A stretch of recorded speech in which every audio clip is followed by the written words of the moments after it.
Merci pour votre attention. Thank you for your kind attention. I now invite His Royal Highness, Minister of Foreign Affairs of Saudi Arabia. He will be speaking on behalf of His Royal Highness Prince Mohammed bin Salman bin Abdulaziz Al Saud, Crown Prince and Prime Minister of the Kingdom of Saudi Arabia.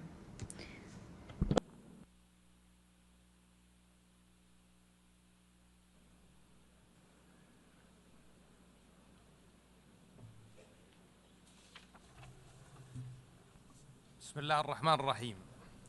In the name of God, the merciful, the compassionate, Your Excellency, President of the Republic of France, Your Excellency, Secretary General, Your Excellency, President of the General Assembly, distinguished guests. God, peace and blessings be upon you. I have the honor to deliver the statement of the Kingdom of Saudi Arabia as a co-chair of this conference on behalf of His Royal Highness Prince Mohammed bin Salman bin Abdulaziz Al Saud, Crown Prince and Prime Minister of the Kingdom. It is my pleasure to convey to you the greetings of His Majesty King Salman bin Abdulaziz Al Saud, the custodian of the two holy mosques, and his wishes along with the Crown Prince's wishes for the success of this conference. We thank His Excellency President Macron and His Excellency Antonio Guterres for their efforts towards achieving the two-state solution. We thank him also for recognizing the state of Palestine. This conference is convened under the joint and co-chaired by the Kingdom of Saudi Arabia and France. At a time when the Israeli occupation authorities continues their aggression and their brutal crimes against our brothers, the Palestinians in Gaza Strip, and its violations in the West Bank and Al-Quds al-Sharif, and its repeated attacks on the sovereignty of Arab and Muslim countries, the latest of which was the attack against Qatar.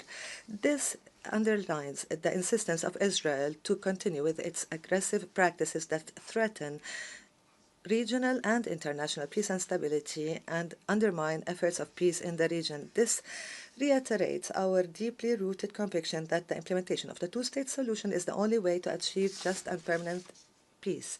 The historic position of His Excellency, the French President, to recognize the state of Palestine, and the fact that many countries have taken the similar courageous position, and the broad support for the resolution of the General Assembly to adopt the declaration, the New York Declaration on the peaceful settlement of the question of Palestine and the implementation of the two-state solution that received 142 votes in its favor reflects the will of the international community to render justice to the Palestinian people and consolidate their legal, historic right in line with international frameworks, relevant UN resolutions, and the Arab Peace Initiative. The Kingdom is keen on continuing its partnership with France and all countries calling for peace to follow up on the implementation of the outcomes of this conference, to put an end to the war in Gaza and stop all unilateral measures that threaten Palestinian sovereignty, to work on ending the conflict in the region and establish the Palestinian independent state on the 1967 borders with East Jerusalem as its capital. In conclusion, we thank again those countries that have recognized or have announced their intention to recognize the state of Palestine. We call all other countries to take a similar historic step that will have a great impact on supporting the efforts towards the implementation of the two-state solution, achieve permanent and comprehensive peace in the Middle East, and find a new reality whereby the region can enjoy peace, stability, and prosperity. Thank you.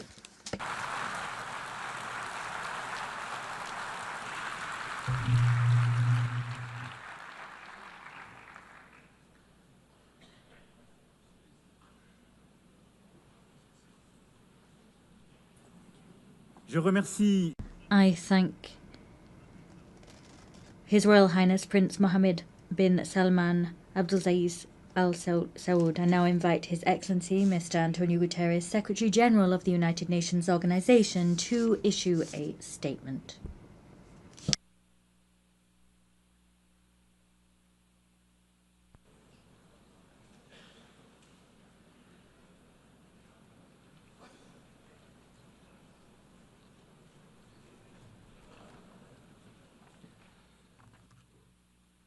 Distinguished co-chairs, Excellencies, ladies and gentlemen, I thank the government of France and the Kingdom of Saudi Arabia for convening this international conference on implementing the two-state solution. I also want to acknowledge the Palestinian delegation and once again note my disappointment that they were denied the opportunity to be fully represented.